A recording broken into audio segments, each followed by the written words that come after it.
देखिए interest on capital, ठीक है। ये आपका दूसरा टॉपिक है। इस पॉइंट को आप ज़्यादा अच्छे से समझिए, ठीक है ना।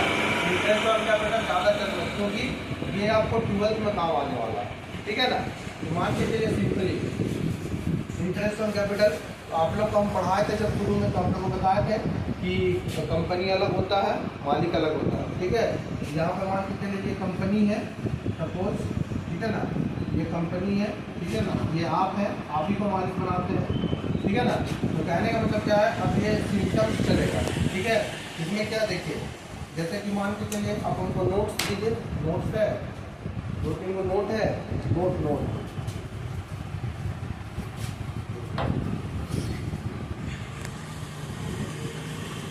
जैसे मान के चलिए ये नोट है, ठीक है।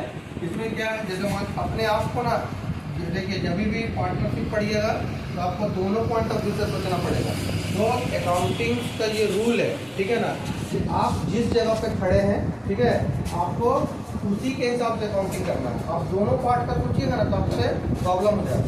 क्लियर है? मतलब ऐसा नहीं कि आप जैसे कोई चीज़ को ले रहे ऐसा करके है ना रूल, मतलब किस चीज़ को पा रहे, चीज़ को खो रहे, ऐसा करके, तो ऐसा सोचिएगा ना, दोनों साइड का, दोनों पार्ट का सोचिएगा तो आपको प्रॉब्लम हो जाएगा, ठीक है ना।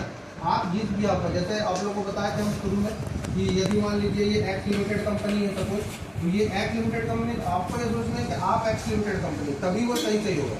और अकाउंटिंग टर्म्स में अपना सोचना, दोनों साइड का नहीं। क्लियर है? मतलब वो जो रूल पढ़ा जाता है वो बेसिकली 11th के बच्चों के लिए, ठीक है ना, वो उससे पार कर लेगा, लेकिन आगे नहीं बना पाएगा। क्लियर है?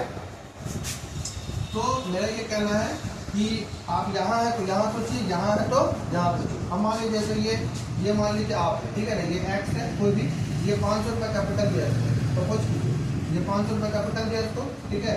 अब मान लीजिए ये कुछ दिन बाद जब इसको ग्रो किया, बेचा, तो ये 500 की जगह ये कितना हो गया 600। क्लियर है? तो इसमें लेकिन ये जो 600 है, ये जो 600 है सपोज, ये जो 600 है इसका 2 हिस्सा है।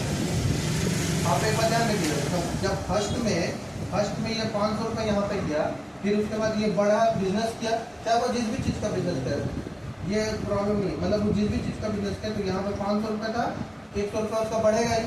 अब ये सब बात है, कोई भी सेल जब होगा तो उसमें जब भी सेल होता है तो कॉस्ट प्लस प्रॉफिट होगा, तो वो बढ़ेगा ही। तो 500 से 600 रुपया हो गया, तो यहाँ पे जो आपके पास 600 रुपये दिखने लगा आपका तिजोरी में, तो ये 600 रुपये का 2 हिस्सा है, एक 500 एक 100। क्लियर है? तो यहाँ पे क्या है, ये 500 रुपये क्या आपका कैपिटल है और ये 100 रुपये क्या है आपका प्रॉफिट। क्लियर है? अब मान लीजिए बेसिकली